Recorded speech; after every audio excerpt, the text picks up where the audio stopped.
खंदक की लड़ाई से ठीक पहले हजरत मोहम्मद सल्लल्लाहु अलैहि वसल्लम के निर्देश पर सभी सहाबी कंधे से कंधा मिलाकर खाई खोद रहे थे। खुदाई के दौरान अचानक वहां एक सख्त पत्थर दिखाई दिया।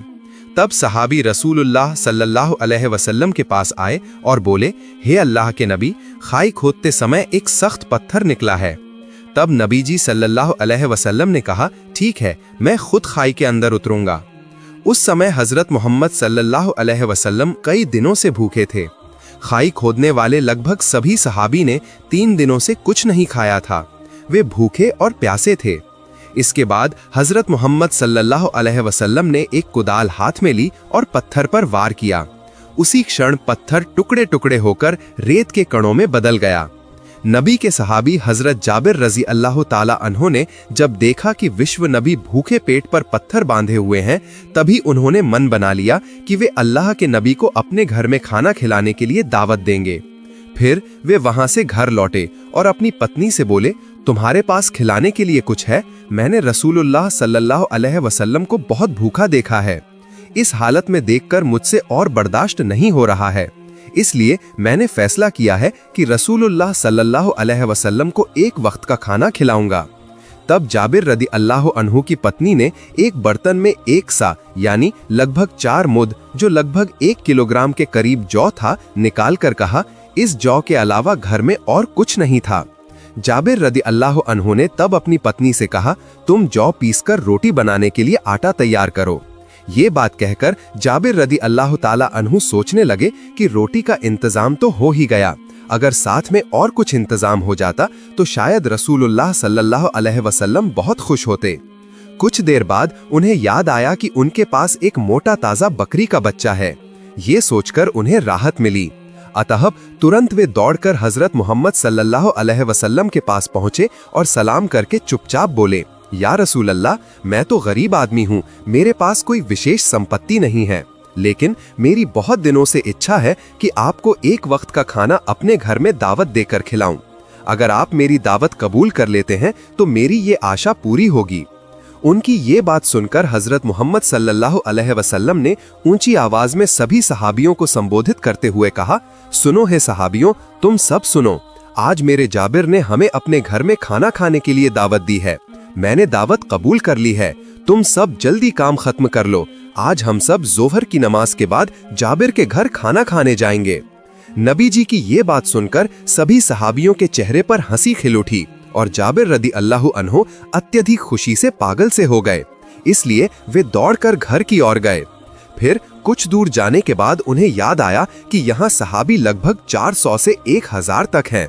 मैं गरीब आदमी हूँ और घर में इतने लोगों को खाना खिलाने के लिए पर्याप्त खाना नहीं है, तो क्या होगा?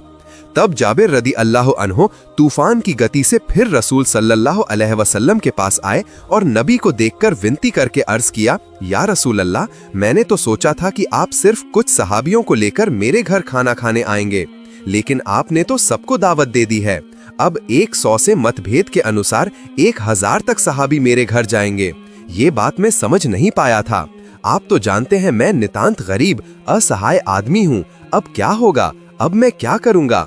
तब विश्व नबी हजरत मोहम्मद सल्लल्लाहु अलैहि वसल्लम ने जाबिर रदी अल्लाह अन्हो से कहा, हे जाबिर, खाने में बरकत अल्लाह देता है, तुम कोई चिंता मत करो। तुम घर वापस जाओ और खाने का इंतजाम करो। और एक बात सुनो, तुम हमें खिलाने के लिए क्या इंतजाम करना चाहते हो? तब जाबिर रदी अल्लाह ताला अन्हो ने कहा, घर में थोड़ी मात्रा में जौ है और हमारे पास एक बकरी का बच्चा है, वे सब आपको खिलाना चाहता हूँ। तब रसूलुल्लाह सल्लल्लाहु अलैहि वसल्लम ने कहा, जब तुम मांस पकाओ तो खाना पकाने के बर्तन का ढक्कन ढक कर रखना और रोटी के लिए आटा गूंथकर एक बर्तन में ढक्कन लगाकर रखना। जब तक मैं ना आऊं तब तक दोनों बर्तनों के ढक्कन मत खोलना। विश्व नबी के मुंह से ये बात सुनने के बाद जाबिर रदी अल्लाह अन्हो बहुत खुश होकर घर लौटे। अल्लाह के रसूल ने दावत कबूल कर ली थी। जब ये खुशी की खबर उनकी पत्नी को बताई गई तो ये खबर सुनकर उनकी पत्नी भी बहुत खुश हुई। इधर जाबिर रदी अल्लाह अन्हो के 2 बेटे थे, जिनमें बड़े बेटे का नाम अब्दुल्ला था। उसकी उम्र 8-9 साल होगी। जाबिर रदी अल्लाह अन्हो ने बड़े बेटे को आवाज दी, बेटा अब्दुल्ला, इधर आओ, हमें अपनी बकरी के बच्चे को ज़बह करना है। आज अल्लाह के रसूल ने हमारे घर खाना खाने के लिए दावत कबूल की है।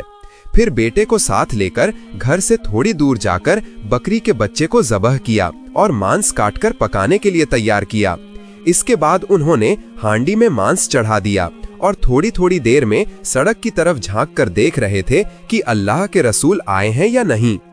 इधर जाबिर रदी अल्लाह अन्हो का छोटा बेटा घर के अंदर सो रहा था। नींद से जागने के बाद वो बकरी के बच्चे को ढूंढने लगा, क्योंकि बकरी का बच्चा उसे बहुत प्यारा था। वो हमेशा उसके साथ खेलता था। जब उसे बकरी का बच्चा नहीं मिला तो उसने बड़े भाई अब्दुल्ला से पूछा, भाई हमारा बकरी का बच्चा कहाँ है? बच्चा तो कहीं नहीं मिल रहा है। तब बड़े भाई अब्दुल्ला ने कहा, तुम तो सो रहे थे इसलिए तुम्हें नहीं पता। अब्बा जान ने आज हमारे बकरी के बच्चे को ज़बह कर दिया है। तब छोटे भाई ने कहा, भाई कहाँ ज़बह किया है, मुझे थोड़ा दिखाओ। इसके बाद बड़ा भाई अब्दुल्ला छोटे भाई को साथ लेकर उस जगह चला गया जहां बकरी के बच्चे को ज़बह किया गया था। तब छोटे भाई ने बड़े भाई से कहा, कैसे ज़बह किया है, मुझे थोड़ा दिखाओ। अब्दुल्ला तब बोला, तुम देखोगे तो यहाँ लेट जाओ। छोटे बच्चे की उम्र 2-3 साल होगी और अब्दुल्ला की उम्र 8-9 साल होगी। दोनों ही उस समय नादान थे। बड़े भाई अब्दुल्ला की बात मानकर छोटा भाई लेट गया। जब छोटा भाई वहां लेट गया तब नादान अब्दुल्ला ने छोटे भाई के गले पर जोर से चाकू चला दिया, जिसके कारण छोटे भाई के गले से खून उछलकर बाहर निकलने लगा। उसका शरीर छटपटाने लगा। ये हालत देखकर बड़ा भाई अब्दुल्ला बहुत डर गया। इसी बीच जाबिर रदी अल्लाह अन्हो फिर सड़क की तरफ आए, ये देखने के लिए कि रसूलुल्लाह सल्लल्लाहु अलैहि वसल्लम आ रहे हैं या नहीं। जाबिर रदी अल्लाह अन्हो के आने की आवाज सुनकर अब्दुल्ला वहां से भाग गया और एक खजूर के पेड़ पर चढ़ गया। जब जाबिर रदी अल्लाह पास आए तब अचानक उनकी नजर उनके छोटे कलेजे के टुकड़े बेटे पर पड़ी। उन्होंने देखा कि उनका छोटा बेटा धूल में लेटा छटपटा रहा है, इसलिए वो तेजी से उसके पास दौड़े और उसी समय उनके सीने के धन प्यारे छोटे बेटे के सीने से जान निकल गई। छोटे बच्चे का शरीर स्थिर हो गया और वो शांत हो गया। जाबिर रदी अल्लाह अन्हो को ये समझने में देर नहीं लगी कि ये घटना कैसे हुई है। तब जाबिर रदी अल्लाह अन्हो अपने प्यारे छोटे बच्चे को गले लगाकर रोने लगे। फिर खुद ही अपने मन को समझाया और बच्चे को लेकर पत्नी को आवाज देते हुए घर के अंदर आए। रसोई घर से पत्नी बाहर आई। उन्होंने पूछा, क्या हुआ है, क्यों चिल्ला रहे हो? तब उन्होंने रोते हुए कहा, पत्नी हमारा प्यारा बच्चा, हमारे सीने का माणिक अब नहीं रहा, वो हमें छोड़कर हमेशा के लिए चला गया है। पत्नी ये बात सुनकर बोली, नहीं ऐसा नहीं हो सकता, मैं ये मान नहीं सकती, मेरा सीने का धन हमें छोड़कर नहीं जा सकता। जाबिर रदी अल्लाह अन्हु तब पत्नी को समझाया, पत्नी सब्र करो, धैर्य रखो, बिल्कुल भी मत रो। आज रसूलुल्लाह सल्लल्लाहु अलैहि वसल्लम हमारे घर आएंगे। वो आकर अगर हमारा रोता हुआ चेहरा देखेंगे तब वो कारण पूछेंगे, तब हम क्या जवाब देंगे? तुम बिल्कुल भी मत रोना। पत्नी को सांत्वना देकर बच्चे को लेकर रसोई घर के पीछे लिटा दिया और एक कंबल से शरीर ढक दिया। इसके बाद बड़े बेटे अब्दुल्ला को ढूंढने के लिए जाबिर रदी अल्लाह अन्हु फिर सड़क की तरफ आगे बढ़े। उन्होंने अब्दुल्ला को पुकारना शुरू किया। अब्दुल्ला तब भी खजूर के पेड़ पर बैठा था। छोटे भाई की मौत के कारण वो डर गया था। वो सोच रहा था कि अगर उसके अब्बा उसे अभी पकड़ लेते हैं तो वो उसे जिंदा नहीं छोड़ेंगे। इस डर से वो कोई आवाज नहीं कर रहा था, चुपचाप खजूर के पेड़ की चोटी पर बैठा रहा। जाबिर रदी अल्लाह अन्हु थोड़ा दूर जाते ही अब्दुल्ला ने सोचा, यहाँ सुरक्षित नहीं है, अब्बा मुझे किसी भी समय देख सकते हैं और अगर उन्होंने एक बार देख लिया तो मेरी खैर नहीं। इसलिए जैसे ही अब्दुल्ला खजूर के पेड़ से नीचे उतरने लगा, उसका पैर फिसल गया और वो धड़ाम से जमीन पर गिर गया और उसे बहुत चोट लगी। जब जाबिर रदी अल्लाह अन्हो ने कुछ गिरने की आवाज सुनकर पीछे मुड़े तो उन्होंने देखा कि अब्दुल्ला खजूर के पेड़ के नीचे पड़ा छटपटा रहा है। इसलिए वो तुरंत दौड़कर बड़े बेटे अब्दुल्ला के पास आए और उसे गले लगा लिया। तब तक खजूर के पेड़ से गिरने की चोट सहन न कर पाने के कारण अब्दुल्ला की जान निकल चुकी थी। कुछ ही पलों के अंतराल में उनके 2 प्यारे कलेजे के टुकड़े दोनों मर चुके थे। इस दुख, इस कष्ट को सहना कितना कठिन था। ये कितनी हृदय विदारक घटना थी, इसे शब्दों में बयां करना असंभव है। उन्होंने बड़े बेटे अब्दुल्ला को गोद में लेकर रोते रोते फिर अपनी पत्नी को बुलाया। पत्नी, तुम कहाँ हो? पत्नी के उस समय सीने में बहुत दर्द था। पत्थर से दबाकर रोटी बनाने के लिए आटे का खमीर बना रही थी। पति की आवाज सुनकर चौंक गई। जल्दी से रसोई से बाहर आई। आकर देखा पति अपने बड़े बेटे अब्दुल्ला के बेजान शरीर को गले लगाकर रो रहे हैं। ये दृश्य देखकर वो खुद को रोक नहीं पाई। चिल्लाकर कहने लगी, ये नहीं हो सकता, मैं ये नहीं मान सकती। आज अल्लाह के रसूल ने हमारे घर दावत कबूल की है और आज ही हमारे कलेजे के टुकड़े हमें ऐसे धोखा देकर चले जाएंगे। मैं ये नहीं मान सकती। तब जाबिर रदियल्लाहु अन्हु ने कुछ शांत स्वर में पत्नी से कहा, पत्नी, तुम इतनी रोना धोना मत करो। घटना को समझ नहीं पा रही हो। मेरा मन कह रहा है कि हमारी कठिन परीक्षा चल रही है। इस परीक्षा में हमें फेल होना नहीं चलेगा, हमें पास होना ही होगा। तुम धैर्य रखो, रो मत, शांत हो जाओ, घर जाओ और खाना बनाओ। अभी अल्लाह के रसूल हमारे घर आएंगे। अगर वे आकर देखें कि तुम और मैं दोनों रो रहे हैं तो वे किसी भी कीमत पर हमारे घर का खाना नहीं खाएंगे। हम रसूल को अपनी जान से भी ज्यादा प्यार करते हैं, यहाँ तक कि अपने बच्चों से भी ज्यादा प्यार करते हैं।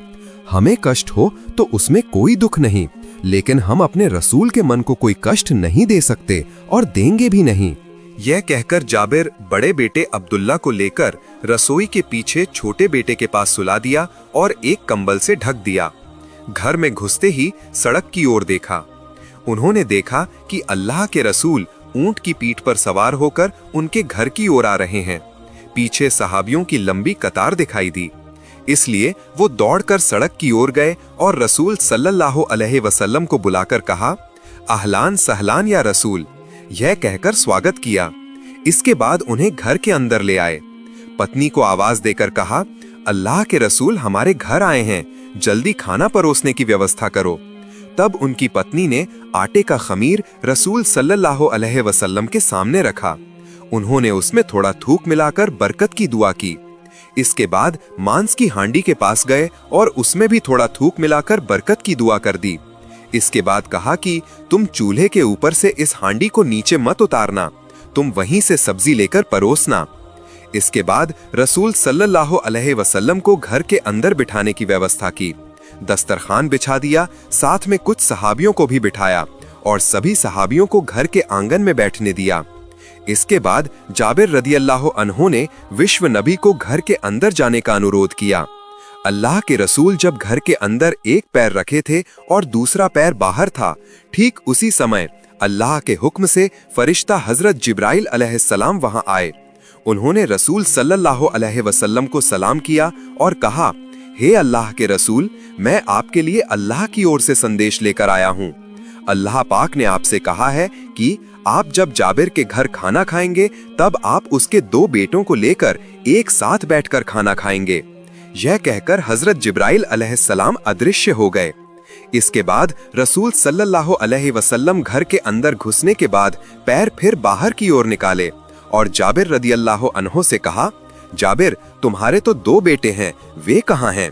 तुम उन्हें बुलाओ, हम एक साथ बैठकर खाना खाएंगे। जाबिर रदियल्लाहु ताला अन्हु तब बोले, या रसूल, वे तो छोटे बच्चे हैं, शायद कहीं होंगे, आप सब मिलकर खाना खा लीजिए, वे बाद में खा लेंगे। तब रसूल सल्लल्लाहु अलैहि वसल्लम ने कहा, नहीं, तुम उन्हें अभी बुलाओ। लेकिन जाबिर रदियल्लाहु अन्हु ने तब कहा, वे बाद में खा लेंगे, आप लोग शुरू करें।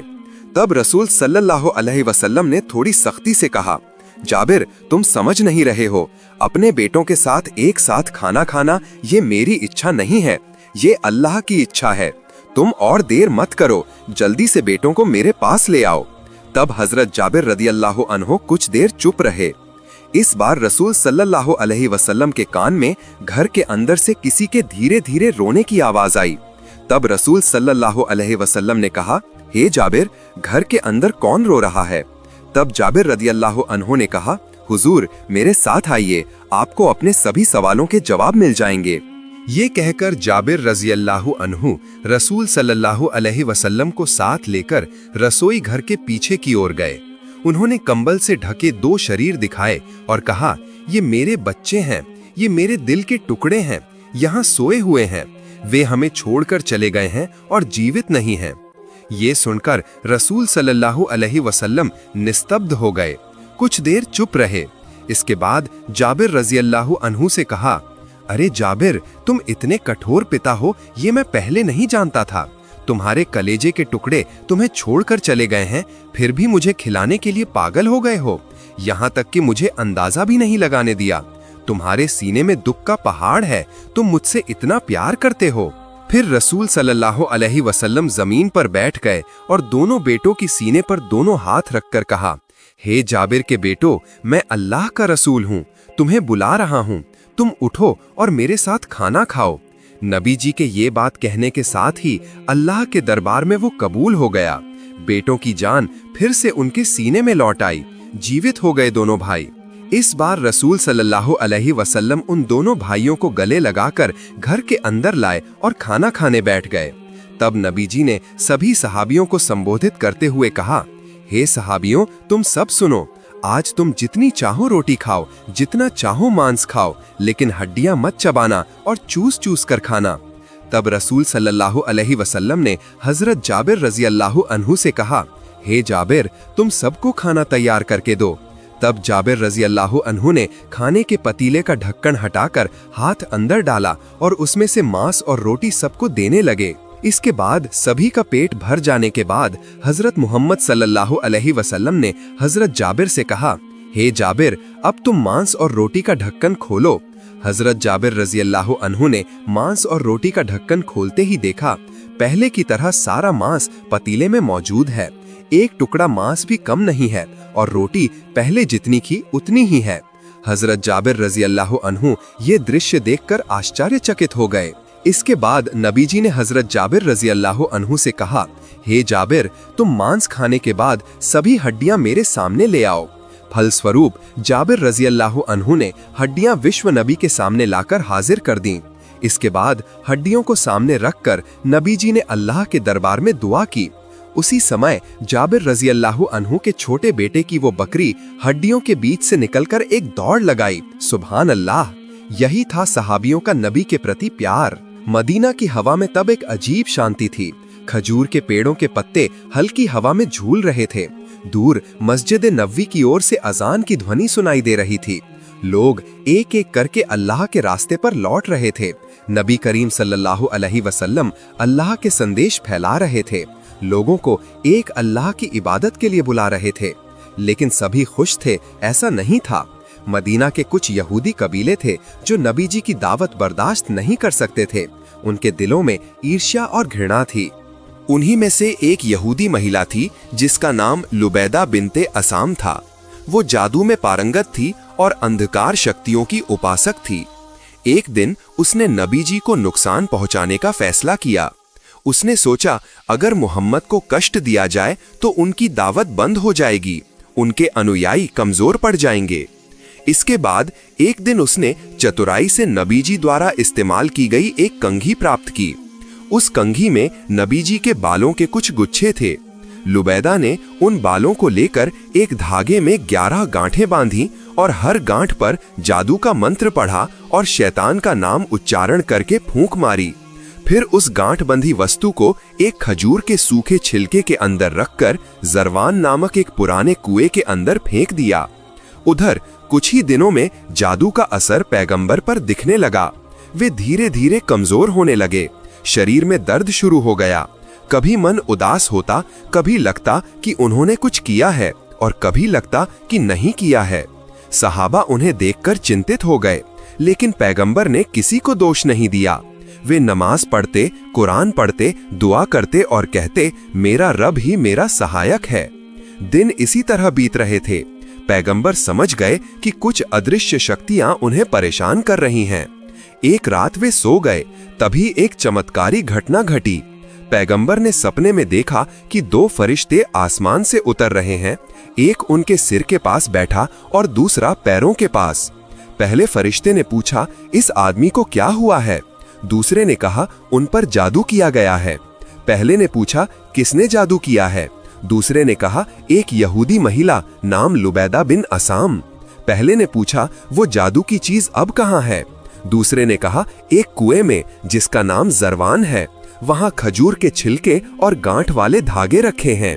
अगले दिन सुबह उठकर पैगंबर ने सहाबा को बुलाया और कहा, तुम जरवान नामक कुएं में जाओ और वहां जो कुछ भी है उसे ले आओ। सहाबा गए, वे कुएं के पास पहुंचे और देखा कि कुएं का पानी लाल था, जैसे उसमें खून मिला हो। तल में एक गांठ वाली चीज दिखाई दी, जिसमें खजूर के छिलके और बाल उलझे हुए थे। इसलिए सहाबा उसे उठाकर पैगंबर के पास ले आए। तब अल्लाह ताला ने पैगंबर पर 2 सूरह अवतरित किए, सूरह फलक और सूरह नास। पैगंबर ने उन सूरहों को पढ़ना शुरू किया।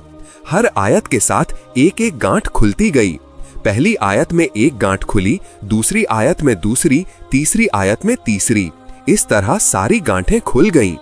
आखिरी आयत पढ़ने के बाद पैगंबर ने महसूस किया कि उनका शरीर हल्का हो गया है, मन में शांति लौट आई है और वे पूरी तरह स्वस्थ हो गए। सहाबा खुशी से रो पड़े, लेकिन उस जादूगरनी पर गुस्सा भी महसूस किया। उन्होंने कहा, हे अल्लाह के रसूल, क्या हम उसे सजा देंगे? तब पैगंबर ने शांत स्वर में कहा, नहीं, अल्लाह ने मुझे स्वस्थ किया है। मैं किसी को सजा देने नहीं आया, बल्कि रहमत लेकर आया हूँ। फल स्वरूप उन्होंने उस महिला को माफ कर दिया। कितनी अद्भुत उदारता! जो चाहते तो सजा दे सकते थे, लेकिन उन्होंने उस महिला को माफ कर दिया जिसने उन्हें कष्ट दिया था। इसके बाद पैगंबर ने अपने सहाबा को शिक्षा दी, हर सुबह और रात सूरह फलक और सूरह नास पढ़ो, अल्लाह तुम्हें हर बुराई से बचाएगा। उन्होंने कहा, जादू सच है, लेकिन अल्लाह की इच्छा के बिना वो कोई नुकसान नहीं पहुंचा सकता। इस घटना के बाद पैगंबर नियमित रूप से इन 2 सूरहों का पाठ करते थे और अपनी उम्मत को भी आदेश दिया कि सभी इन्हें पढ़कर अल्लाह की शरण लें। ये कहानी सिर्फ एक चमत्कारी घटना नहीं है, बल्कि ये एक बड़ी शिक्षा है। अल्लाह हम सभी को जादू, नजर और शैतान के बहकावे से बचाए। आमीन।